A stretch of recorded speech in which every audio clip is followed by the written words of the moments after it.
Au nom du Père et du Fils et du Saint-Esprit, ainsi soit-il. La dernière fois, je vous ai parlé d'inspiration, ne pas rejeter les inspirations.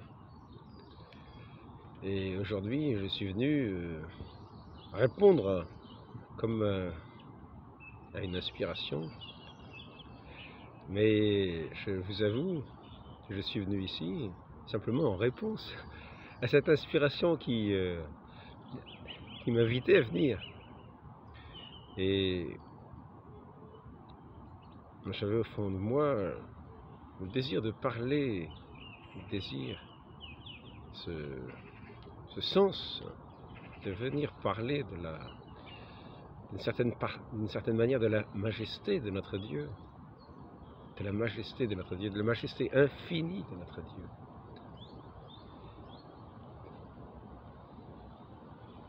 Nous parlons de la hauteur, de la longueur, de la profondeur, de la largeur, de ces mystères de Dieu qui ressemblent à ce mystère de la croix, ce mystère de la croix de notre Dieu qui est venu ici-bas, qui est descendu dans les profondeurs des enfers, qui s'est fait homme, qui a témoigné de cette majesté de son Père, de cet amour immense de son Père, par toutes ses œuvres, dans toute la largeur de ses bienfaits, en toute justice et vérité. Ces œuvres se sont répandues par sa parole qui se communiquait.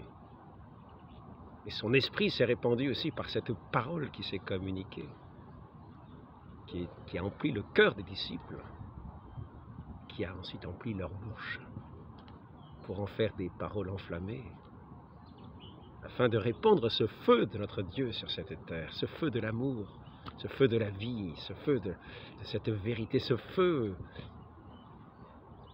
de cette charité de notre Dieu, qui est venu consumer tous nos péchés.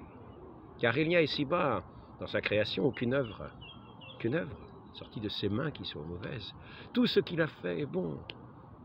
Ce qu'il nous faut, c'est rétablir toutes choses dans l'ordre de Dieu, c'est-à-dire dans l'amour de Dieu, à commencer par lui, comme par des échelons de ses paroles.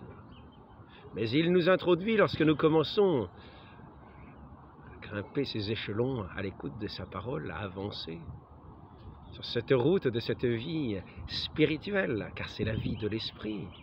Lorsque nous sommes nés à cette vie spirituelle, que nous avons écouté ce Fils bien-aimé, que le Père nous invite à écouter, nous commençons à gravir cette vie spirituelle. Mais dès le premier échelon que nous avons entendu, nous avons eu cette lumière qui est venue tout entière nous emplir. Et nous allons petit à petit entrer dans ce mystère. Mais déjà dès le début, cette vie de celui que nous écoutons ne se donne pas à moitié, il se donne tout à nous. Mais il nous faut porter nos regards sur ce monde infini de cet amour de Dieu, sur toute chose de la création, et sur, bien sûr, avant tout, le Créateur lui-même, le dispensateur de tout don, Et là, nous entendons la parole de ce Fils bien-aimé, que le Père céleste nous a envoyé. Et je voudrais nous amener à réfléchir à cela, c'est que ce Fils incarné dans son incarnation descend ici-bas sur cette terre à chaque messe. Il descend sur les autels, à la parole du prêtre, dans les mains du prêtre. Il descend sur les autels. Il vient s'incarner sous les espèces de ce morceau de pain qui devient le corps du Christ. Corps, sang, âme, divinité, tout entier. il est là présent. Il est là présent. Celui qui est l'envoyé du Père, celui qui est le Fils éternel, le Fils unique, Verbe éternel, il est là présent devant nous. Et lorsque nous allons communier à lui, le recevoir sur notre langue, le recevoir, ce Dieu vivant et vrai, dans sa chair, dans son sang, le recevoir tout entier, ce Fils unique de la très sainte Vierge, qui a revêtu la chair et le sang de la très sainte Vierge, et qui nous fait ainsi aussi recevoir, lorsque nous le recevons, devenir ses enfants de cette sainte Vierge. Nous sommes les enfants de la très sainte Vierge Marie, nous qui recevons le corps très saint de son Fils, sa chair elle-même, son sang. Elle nous fait, en nous donnant son Fils, comme ses enfants.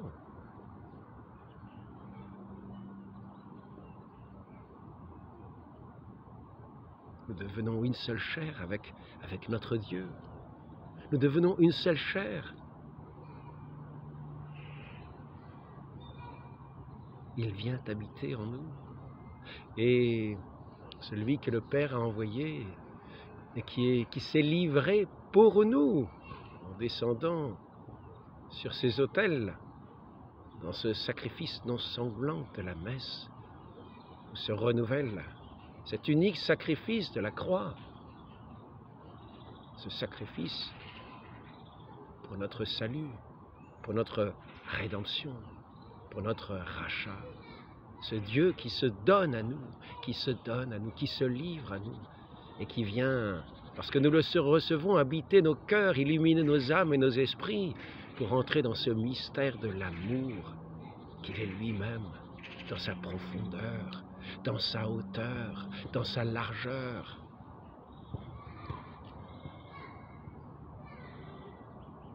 Dans sa longueur infinie. Et ainsi, nous sommes en communication avec notre Père Céleste qui l'a envoyé. Notre Père Céleste a envoyé son Fils unique et nous le recevons dans notre cœur. Lorsque nous le recevons dans la communion, ainsi nous pouvons contempler le visage de ce Père éternel, levant les yeux vers lui, le remerciant dans une action de grâce infinie, dans une adoration, dans une louange, laquelle nous sommes invités à faire une louange perpétuelle. Autant nous avons d'amour et de considération pour ce Fils que nous avons reçu, autant nous pouvons entrer dans cette louange et cette adoration du Père dans sa majesté, dans son infinie majesté, dans son infinie grandeur, dans son infini amour, entrer dans ce mystère de l'amour éternel. Remercier ce Dieu qui nous a donné son Fils. Et ce Fils qui s'est livré à nous sur cette croix et qui s'est livré à nous dans cette sainte hostie pour venir au cœur de nos vies, venir en nous-mêmes.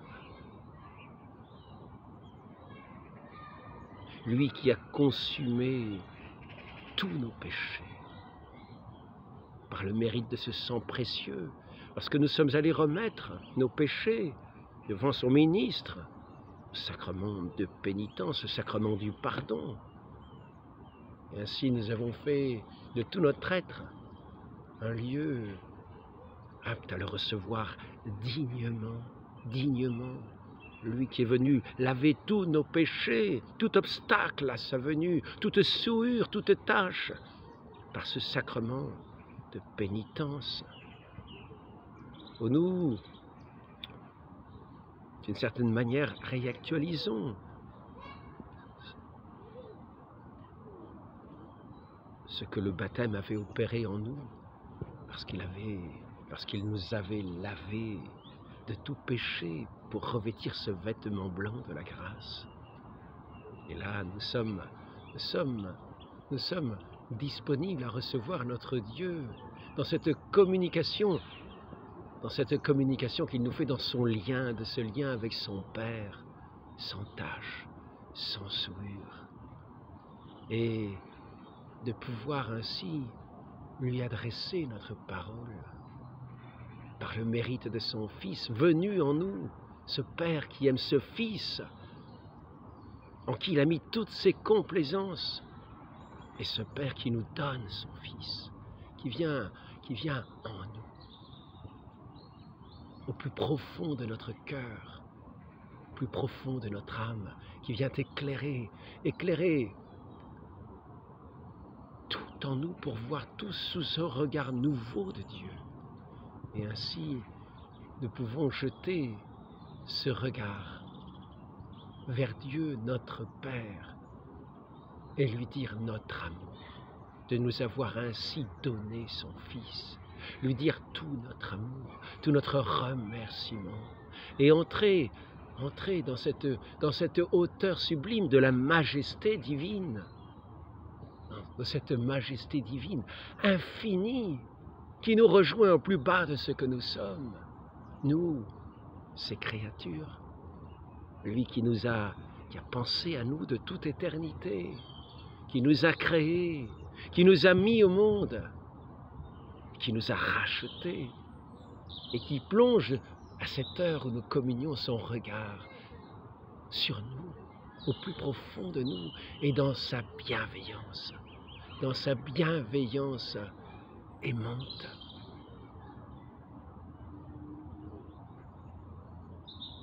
Nous sommes ainsi comme percés de cet amour divin qui nous rejoint et qui, tels les rayons d'un soleil, vient éclairer tout le fond de notre être, tout ce que nous sommes.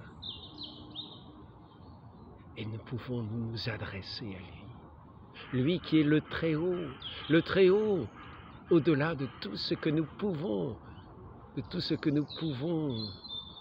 nous représenter. Et plus nous entrons dans ce mystère de cet amour, plus nous pouvons lever nos yeux vers lui et nous élever jusqu'au trône de sa gloire. Lui qui nous a donné son Fils unique, qui est en lien avec ce Père céleste sur son trône céleste, au-delà de tous les cieux, ainsi par ce regard d'amour, percer tous les cieux et rejoindre notre Père céleste, dans son amour infini. C'est ainsi que nous pouvons rendre à chaque communion cette action de grâce, de plonger notre regard dans ce Dieu qui est l'amour même, dans sa profondeur infinie,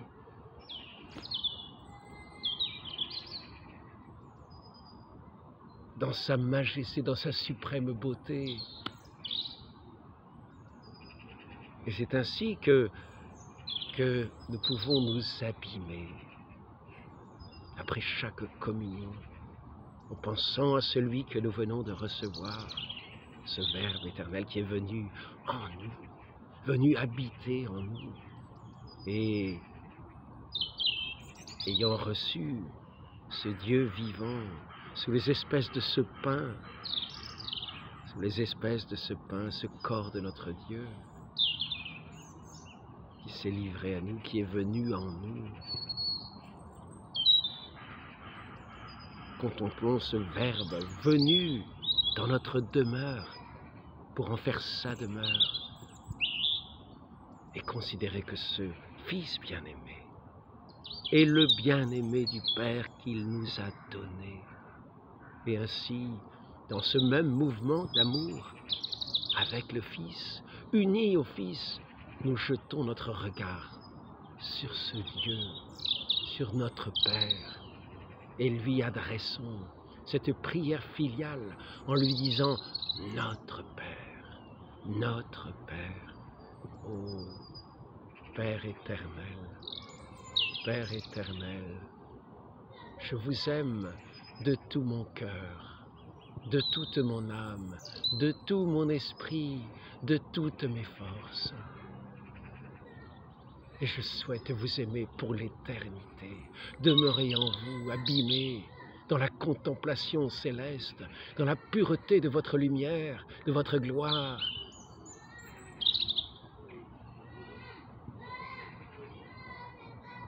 C'est ainsi que nous pouvons, autant que nous nous y disposons, demeurer dans cette union d'amour, dans cette union d'amour, dans cette élévation en notre Dieu, dans ce Dieu de majesté, qui est le Très-Haut et qui est au-delà de tout, qui est le Très-Haut, le Très-Haut. Et il n'y a pas de plus haut.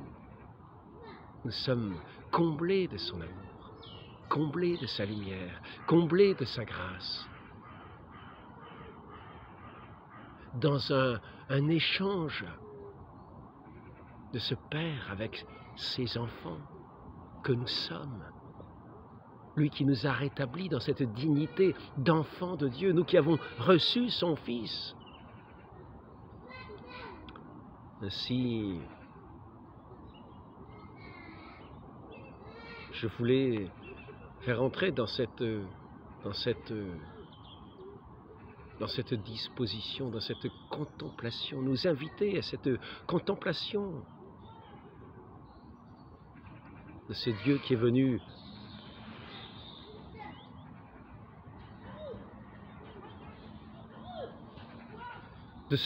est venu sur notre terre et qui est venu dans le rejaillissement de sa gloire, éclairer toutes choses de sa lumière. Et nous qui sommes unis à lui, porter ce regard de Dieu même sur toutes choses, dans sa lumière, dans sa contemplation, dans la largeur de toutes ses œuvres immenses, qui chantent toute sa gloire, qui sont toute une élévation vers le Père. Voilà, ce matin, je voulais juste, revenant, faire cette petite élévation de cœur, peut-être bien maladroite, en ce sens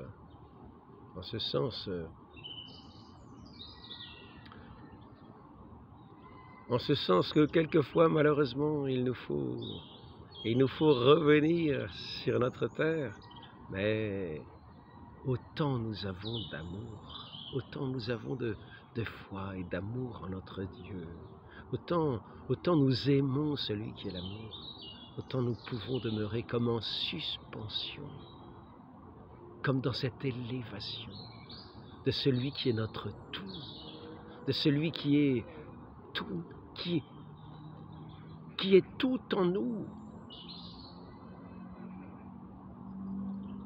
sur lequel nous pouvons à chaque instant poser nos regards, sur lequel nous pouvons contempler par un regard peut-être court dans le temps, mais qui nous conduit à chaque fois dans ce mouvement, dans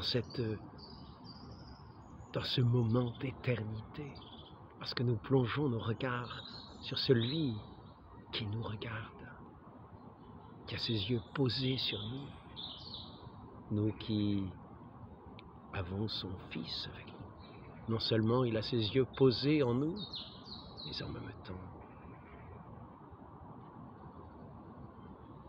par ce regard posé sur nous, comme le dit ce Fils bien-aimé, mon Père et moi, nous viendrons demeurer en celui qui garde ma parole, en celui qui me reçoit. Je viendrai demeurer en lui. Et c'est ce qu'il fait lorsque nous le recevons dans la communion. Et nous pouvons à chaque instant, lorsque nous semblons nous égarer en revenant trop sur cette terre, en nous attachant à nouveau, en posant nos regards comme semblant oublier le ciel, ne l'oublions pas. Celui qui est notre vie, à chaque instant, a ce regard posé sur nous, et nous pouvons pouvons lui échanger ce regard d'amour, lui dire combien nous l'aimons. Et il vient remplir notre cœur de sa joie, de sa paix, de sa présence. Et il vient agir en nous, en toutes choses, par la force de son esprit. Ainsi, nous entrons dans ce mystère de cette profondeur de Dieu qui vient jusqu'au plus profond de nous, dans cette hauteur de cette sainte majesté, dans cette largeur de toutes ses œuvres, dans cette longueur de cette éternité. Bienheureuse.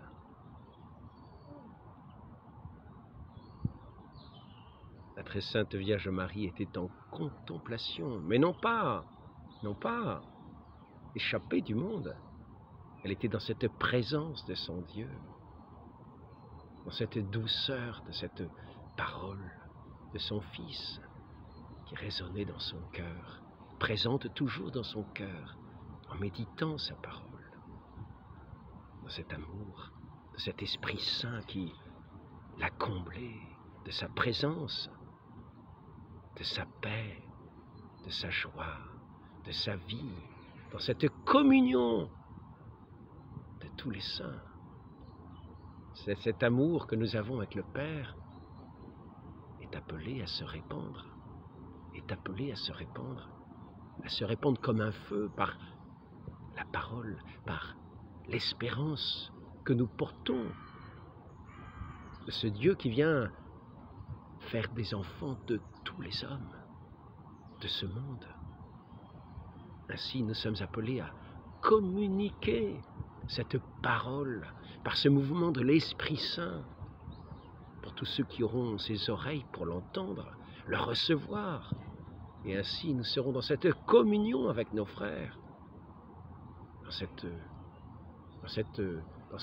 ce cri de salut, de cette espérance posée sur ce monde, de ce Dieu qui est venu pour chacun.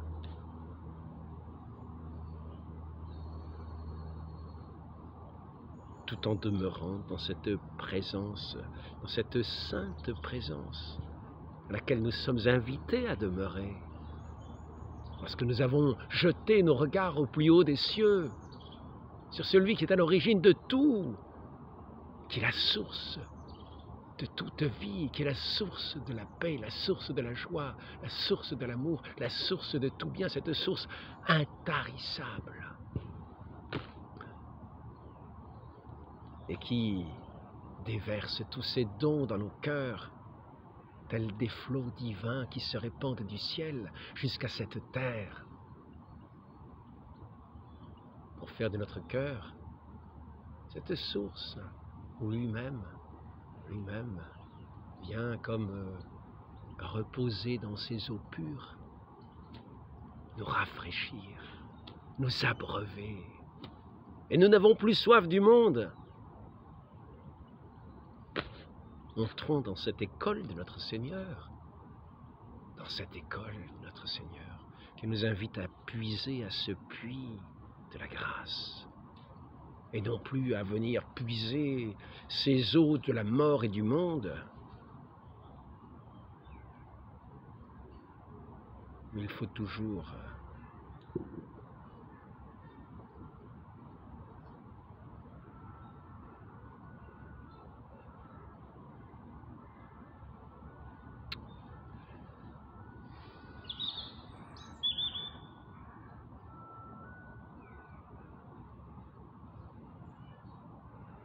ces eaux sont intarissables.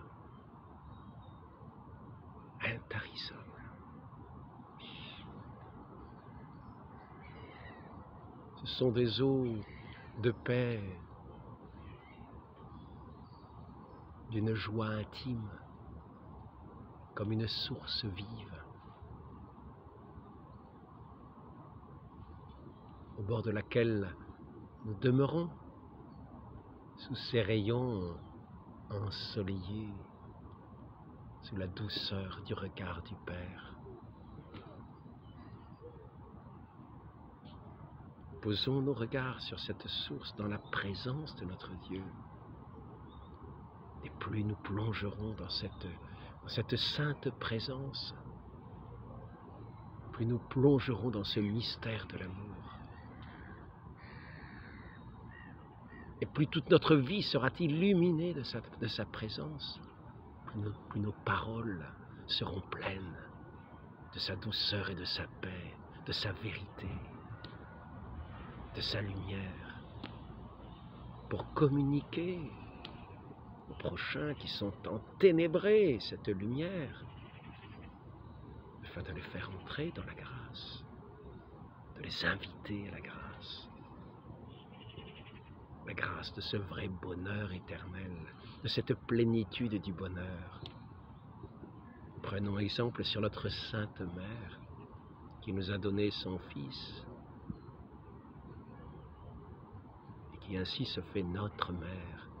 Prenons exemple sur notre Mère, cette comblée de grâce, et qui ne demeurait pas oisive, et qui avait toujours les yeux dans cette chose si importante, qui paraissait si peu importante aux yeux de la sœur de Marie-Madeleine, qui se tenait aux pieds du Seigneur. Sa sœur Marthe était agitée par tous les mouvements du monde. Dans ses précipitations, elle rendait ce service, mais la meilleure part était à Marie-Madeleine aux pieds de son Seigneur, qui écoutait sa parole dans sa sainte présence. Ainsi la Vierge Marie était dans cette sainte présence, et elle l'est toujours, sans être pourtant dans l'oubli de ses enfants d'ici-bas, auxquels elle dispense, tel un canal céleste, toutes les grâces divines.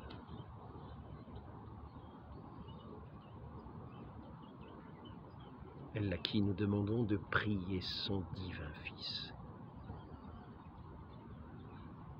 Je vous salue Marie, pleine de grâce. Le Seigneur est avec vous. Vous êtes bénie entre toutes les femmes. Et Jésus, le fruit de vos entrailles, est béni. Sainte Marie, Mère de Dieu, priez pour nous pauvres pécheurs, maintenant et à l'heure de notre mort. Ainsi soit-il. Au nom du Père et du Fils et du Saint-Esprit, ainsi soit-il.